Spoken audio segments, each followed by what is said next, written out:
Welcome to Elements of Community, a podcast about discovering and exploring the elements of community. I am Lucas Root, and each week we talk with a community leader about what makes their community thrive and bring value to both the leaders and the members. Join me as we unpack the magic of the elements of community.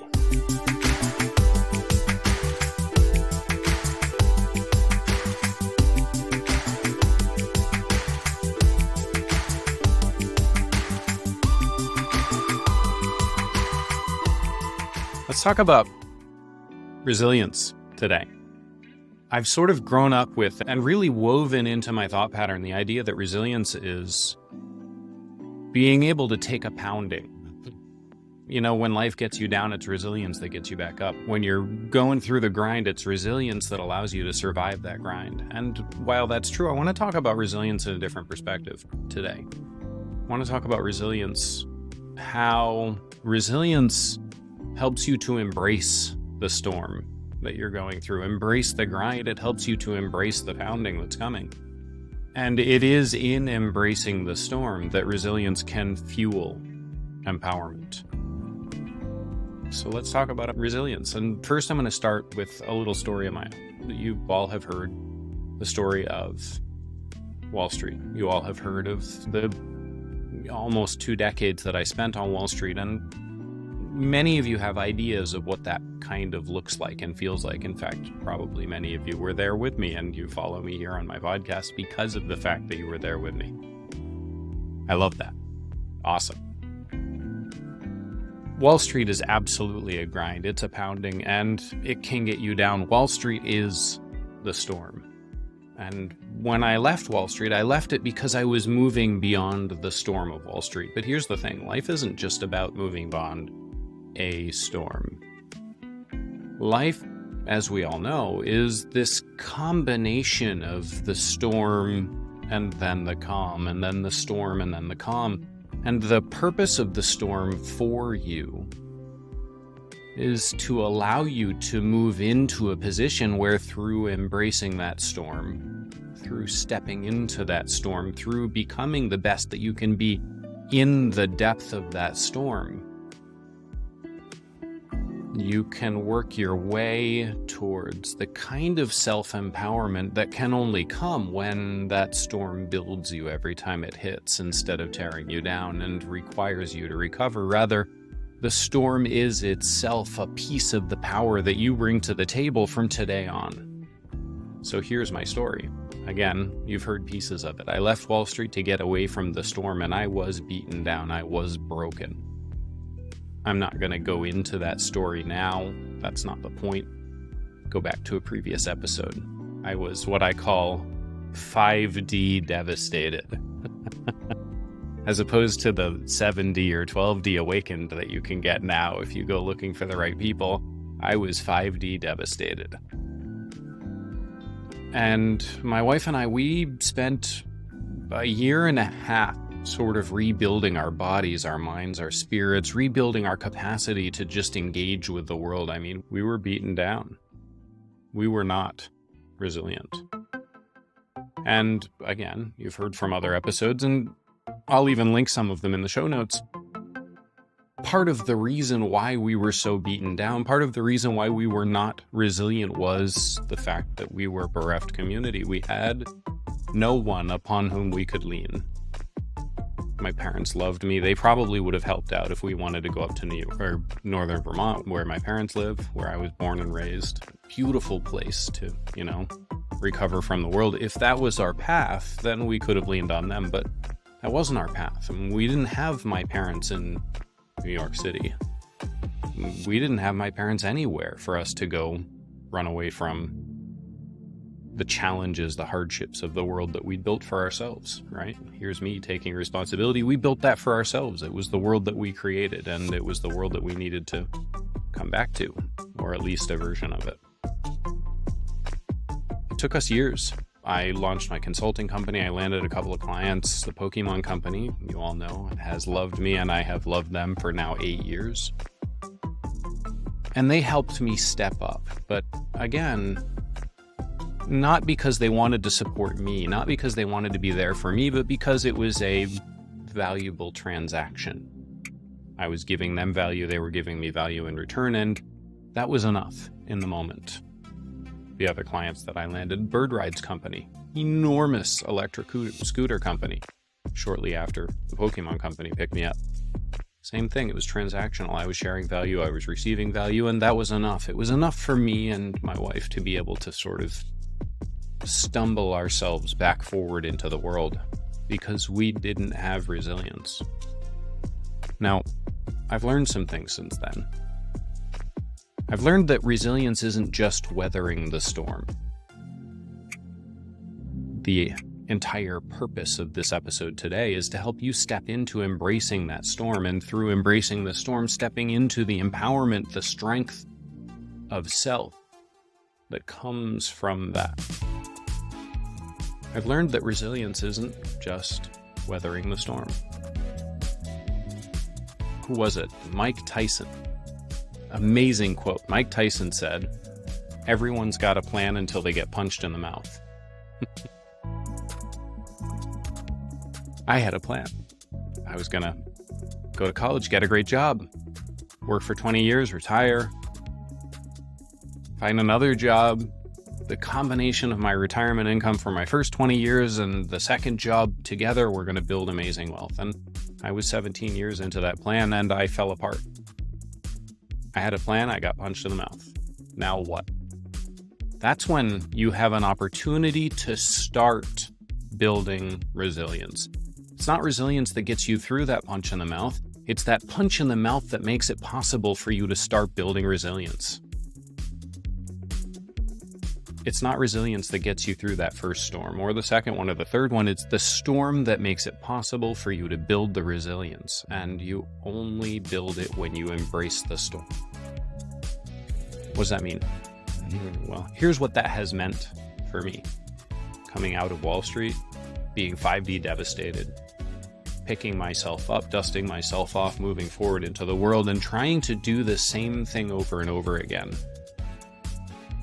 And each time I've had the same opportunity to get punched in the mouth. And now I look back at it and I see that it's an opportunity. I see that getting punched in the mouth, that getting hit by that storm was for me.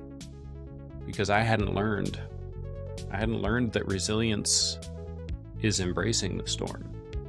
Not before, but through opportunity, through the amazingness that that storm can bring. Here's what's on the other side of the storm. Here's why I've started to really appreciate that storm. And now I'm going to talk in actual physical storms, not just metaphorically. When a storm passes through in the Northeast, it moves everything out of the way. There's debris on the ground when you're done, yes, and somebody needs to go clean that up. Or theoretically, if you want to clean yard, somebody's going to.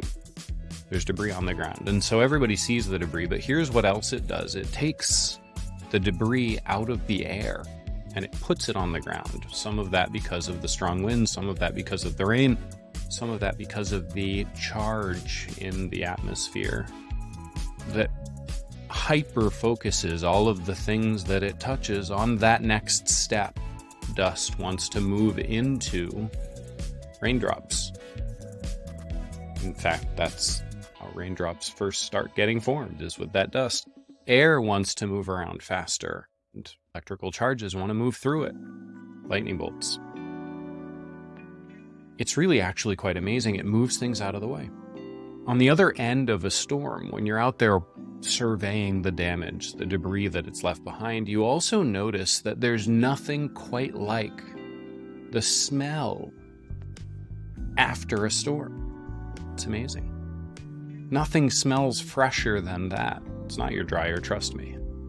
The smell after a storm is the most refreshing, amazing smell that I've ever smelled. That air is just so clean and so pure and newly charged to allow for new possibilities, new dust to float up in there, new debris, new raindrops. This is real. I grew up in the Northeast. There are lots of storms there. Some of them very big. I weathered several hurricanes passing through New York City, and in fact, I weathered them. I didn't run away from New York City. The storms are amazing. But the first thing that you have to do to be able to enjoy the storm is to embrace it. Embrace the chaos. Embrace the power of the storm. Embrace the purpose, right? What's the purpose of the storm? Again, really the storm, not just metaphorically. What's the purpose of a storm passing through? It renews everything. It renews the air. It renews the water. It moves nutrients around. It changes the way what it looked like yesterday is going to be tomorrow. Everything has changed. And it's great. It's renewing. It's empowering. And it's the embracing of the storm that makes it possible for us to find empowerment. Here's what you can't do. The other thing that I learned that you need to embrace that storm in order to move into that self-empowerment. Here's what you can't do. You can't embrace that storm when you're coming into it from insecurity. You can't. How can you embrace the storm if you're not firmly rooted in the ground? You might get blown away. I mean, really, you might. Not just metaphorically, you might actually get blown away. How can you embrace the storm if you don't have your family around you to hold you up, someone upon whom you can lean on, someone upon whom you can be sure from? You'll get whatever you need in order to be able to survive the next day after the storm and the day after that. Who cares if my hut gets blown over? I've got family, we can rebuild it. If you're coming into the storm from a place of insecurity, you can't embrace it, and you can't find the empowerment in it and through it. Now, how do we find insecurity? Well, insecurity is the reactive force within you. Not the proactive, but the reactive force. So anytime you see yourself being reactive, it could be because you're triggered. Somebody said something that makes you feel threatened, triggered. It could be because you're worried, you're fearful, you're engaged in some possibility that's not necessarily a great one for you. Being fearful, being worried, being engaged in these futures that aren't serving you right now, that is effectively a triggered state. It is an insecure state. You're coming to those fears from insecurity, and in fact, you're accepting the insecurity that those fears bring back into you. Embracing the storm.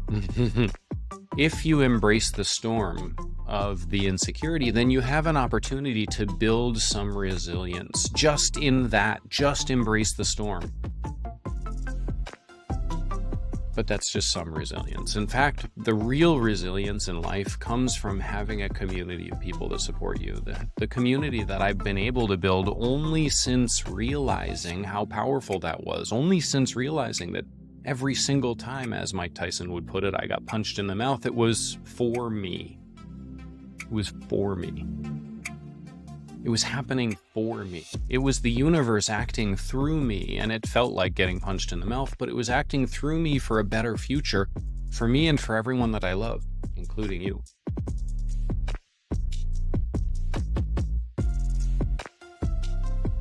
Think about that. Getting punched in the mouth was for me.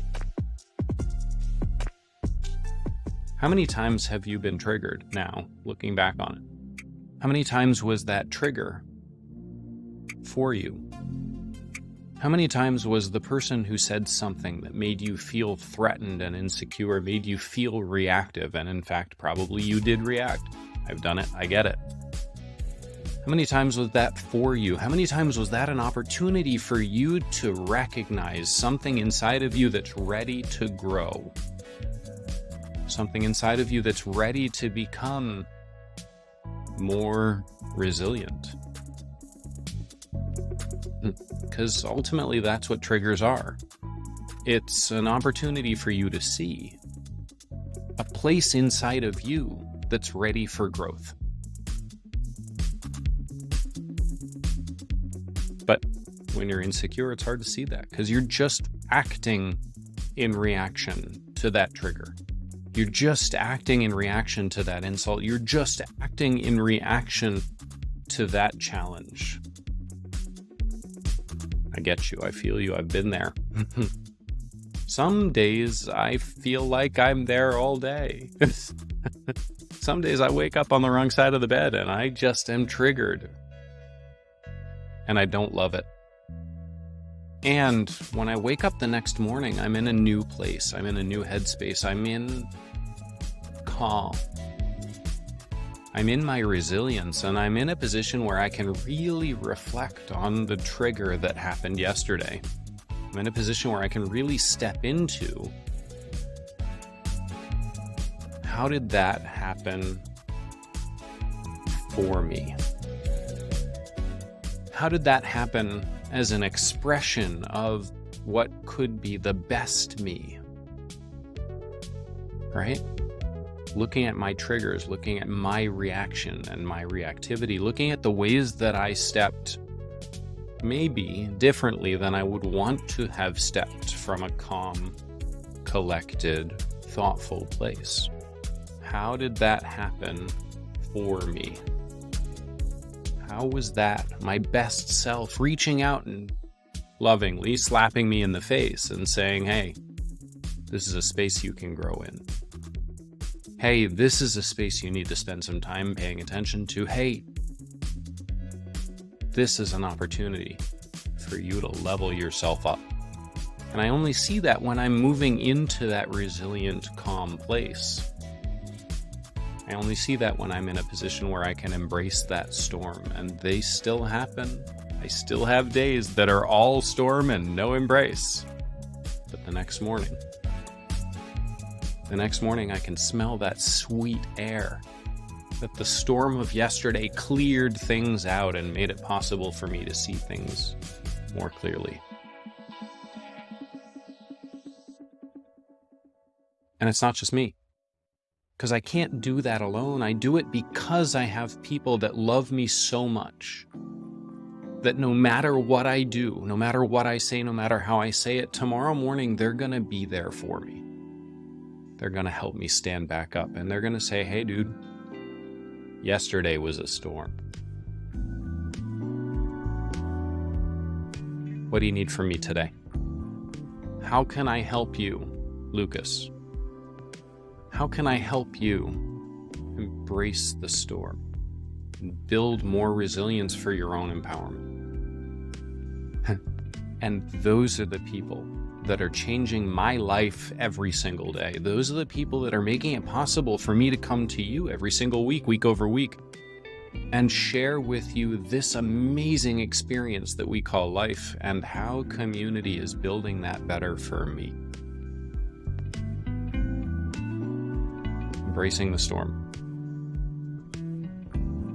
Now, I think I've built that up a little bit.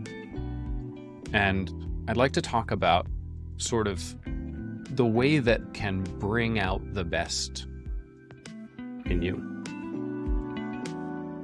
I understand how it brings out the best in me. The storm clears out. It makes it possible for me to see things, hear things, smell things, taste things, experience things differently. And I understand the way I get to it. I get to it through my pretty detailed morning routine. I get to it by walking into the calm, the resilience, the serenity of the power that I've built into my mindset, my community, myself. And you hear me.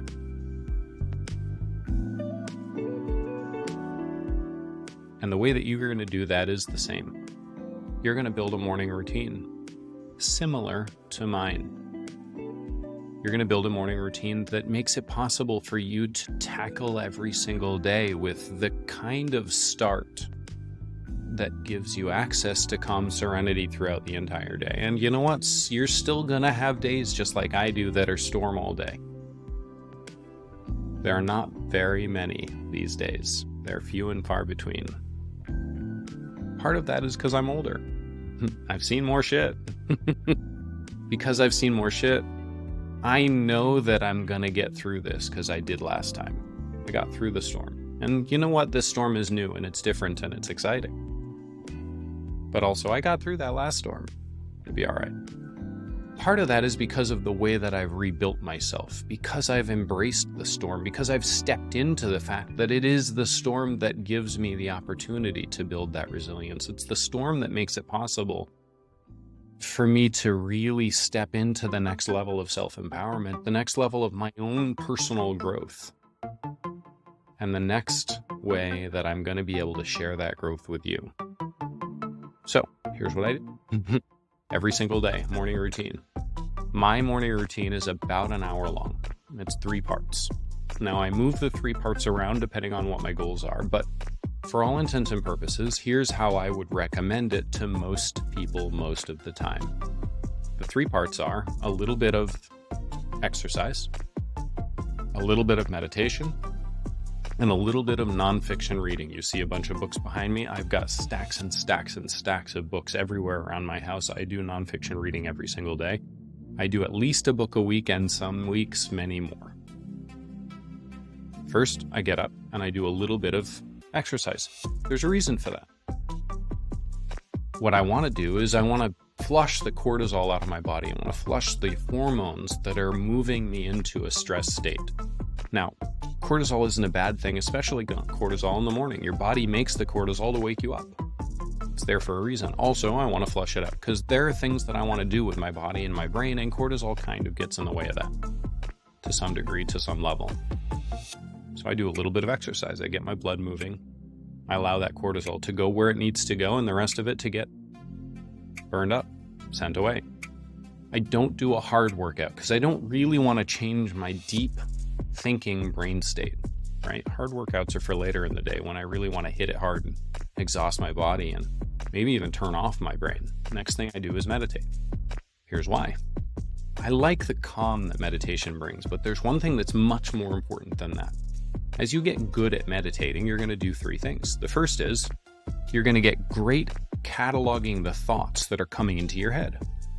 Cataloging, right? Meditation isn't about having a clear mind. Nobody gets a clear mind. Maybe the monks that have been doing it their entire life and are sitting on top of a mountain wearing robes. I'm not that guy.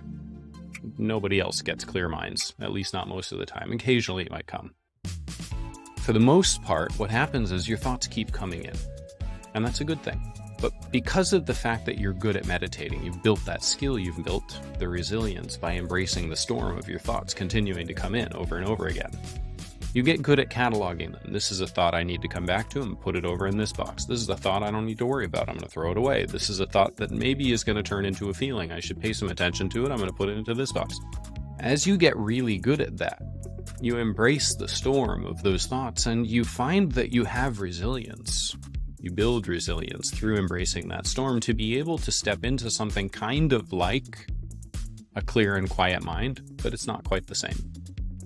Trust me, I've had clear and quiet mind. I've had that beautiful flow state that could last for hours and time just flows by and you're not distracted by your thoughts or your feelings or your emotions or that car. I've had it. It's amazing.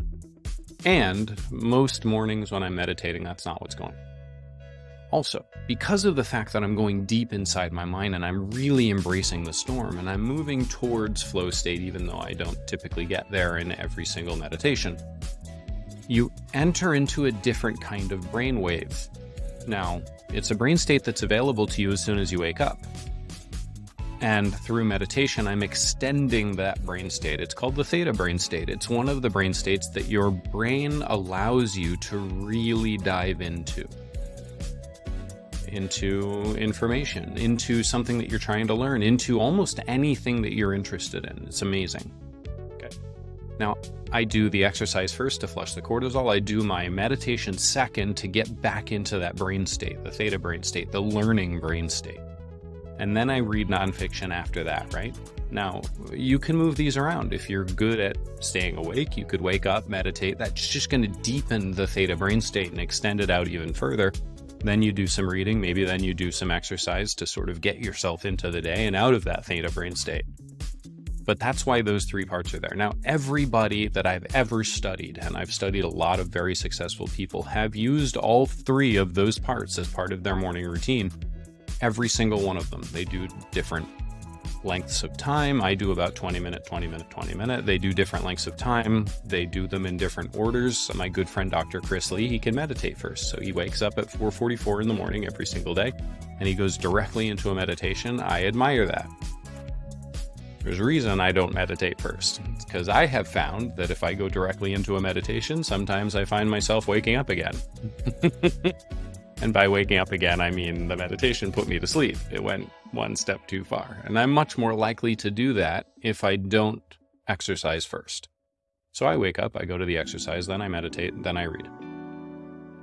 The meditation does those three things that I mentioned. It helps me with the theta state. That's why I read next. But also, it builds resilience by embracing the storm, and it catalogs my thoughts. So it helps me to organize my brain right first thing in the morning. It helps me to organize my brain for the rest of the day. When I miss my morning routines, there is an impact. Is it big? No, I can miss my morning routine every day and I'm still going to be pretty high performing. I've trained myself very well. But there is an impact. I strongly recommend building in time into your morning to walk into that exact morning routine. Adjust the parts, adjust the times. That exact morning routine. The next storm that I embrace is the coming of the day, the power that that day can bring in. It's important, and it's a big storm. The day can hit you hard as soon as you check your email.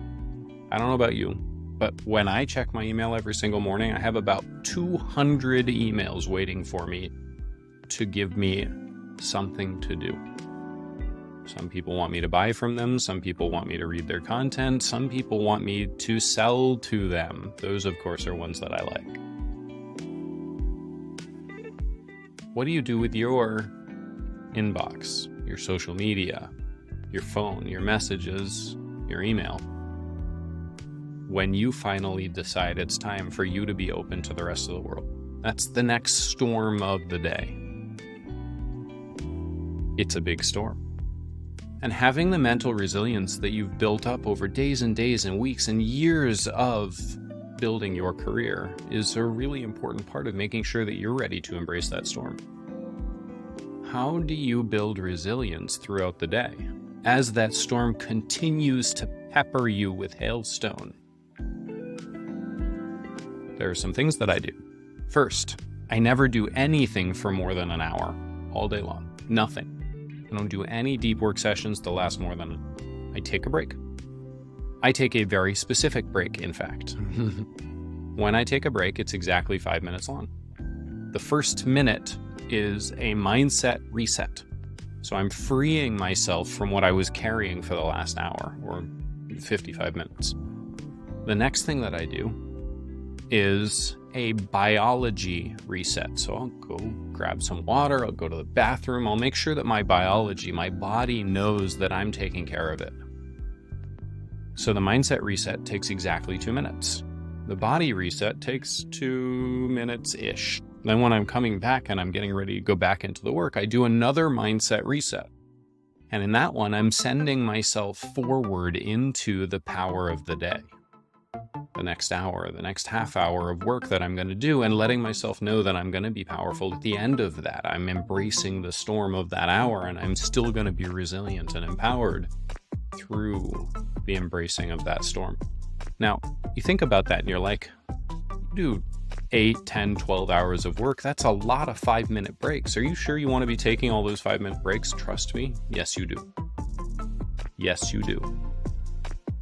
What it's going to do for you as the day progresses, it's going to give you an opportunity, just like your morning meditation, to reorganize your brain and to reset yourself into productivity. And what you're going to find is that each successive hour is not necessarily more productive than the previous hour, but rather it's the same.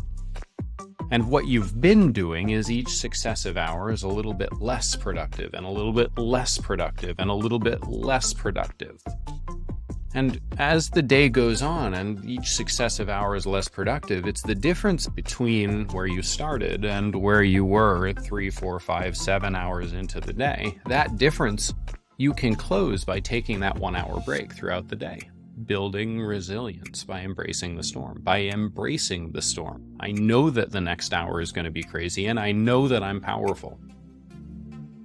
And I know that I'll continue to be powerful hour after hour, day after day by taking these 5 minutes and doing these things inside these 5 minutes to set myself up for resilient, consistent success. Embracing the storm. Now, if it's an option, spend a little time with a coworker. That's even going to step you up higher. If it's an option, hug a spouse or a friend. I mean, really a hug, an actual hug. Embracing the storm, building resilience for empowerment. I'm going to wrap this up now because really what I wanted to share with you is that you can embrace the storm. You can actually be empowered through resilience, through embracing that storm, every storm, all day. And this is how I do it. I do it by building my community into my life. I do it by building my routines into my life in a way that, ritualistically speaking, I continue to build myself up throughout the day so that I'm at least as productive and sometimes more so because of the way that I conduct myself.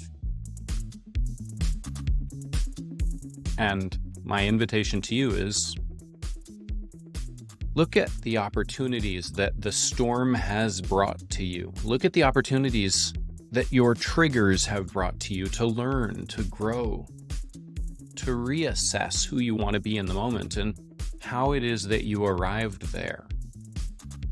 Arrived there being aware of the reassessment that you want to make. Arrived there being ready to step into the new you. And use these tools that I just shared. Ritualized routines, community, resilience through security, resilience through embracing the storm that you know is coming, embracing the learning opportunity and the clarity that it brings. Thank you. Thanks for joining us this week on Elements of Community. Make sure to visit our website, elementsofcommunity.us, where you can subscribe to the show in iTunes, Stitcher, Spotify, or via RSS, so you'll never miss a show. While you're at it, if you found value in this show, we'd appreciate a rating on iTunes, or if you'd simply tell a friend about the show, that would help us out too. Be sure to tune in next week for our next episode.